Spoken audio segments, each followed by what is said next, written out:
So many of us do love our pets, and some of us even like the exotic pets, but the only thing about exotic pets is that sometimes they're hard to take care of, and I personally own an exotic pet myself. She is a veiled chameleon named Aurora, and they are probably one of the hardest lizards to take care of. They need an expert level, but hopefully my how-to guide on taking care of chameleons will help you out a little bit with your chameleon when you're first starting off.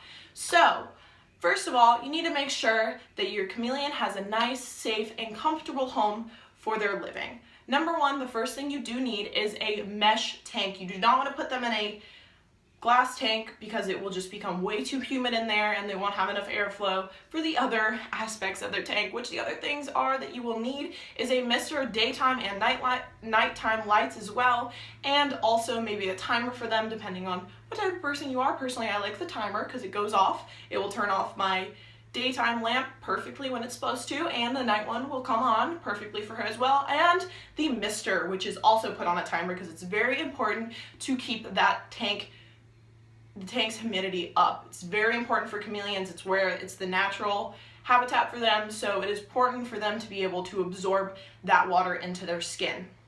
And also, which is crazy enough, a lot of lizards will drink out of bowls, but chameleons will not, so you will need a drip site for them. You can have the misters that will just spray onto leaves that you have set up in the tank, but for me, I like to have the drip site, which just drips water down onto the leaves so the chameleon can go down there and knows where it's supposed to be getting water from, and they actually will only drink out of the leaves. They will not drink out of a bowl. If you have sitting water, it's not good for them. First of all, bacteria can develop in it, but also they will absolutely not drink in it at all. They just refuse to drink out of sitting water. I don't know why, it's just how they are.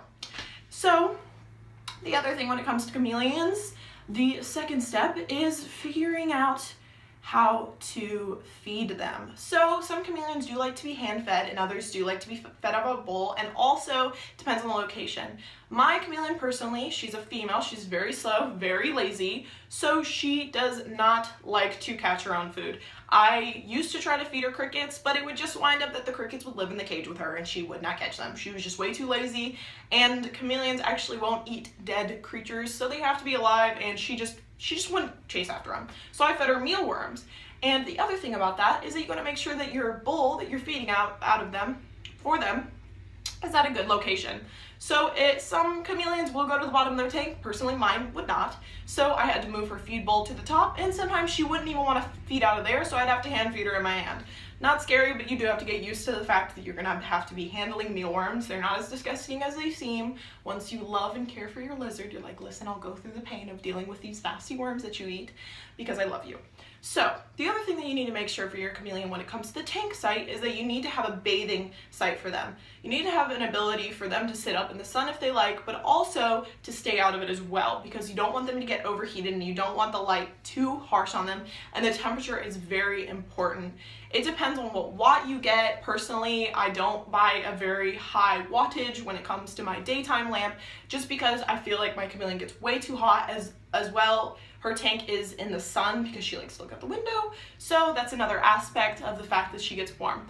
It is very, very, very crucial that you have your nighttime lamp and it's set at a certain time, or you turn it off at a certain time, because the chameleon can overheat and can die from heat exhaustion because of that, and they're very, very sensitive creatures.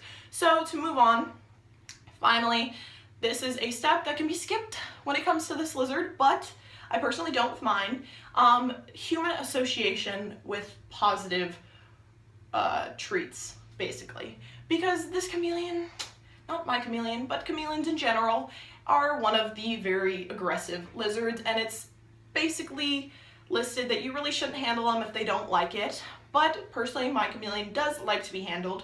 But when you get lucky and you have a sweet little lizard, it is very good that you continue to handle them, because they can become aggressive towards handling and they just decide they don't like it anymore. So it's good to associate them with human contact, and I do that all the time, and people actually happen to love Aurora a lot. So if you guys are thinking about getting chameleon, don't forget to do your own research, but this is a little simple how-to, and make some checklists on what you would like to do. And thank you so much for listening, and also I hope you go on with your exotic creatures' desires.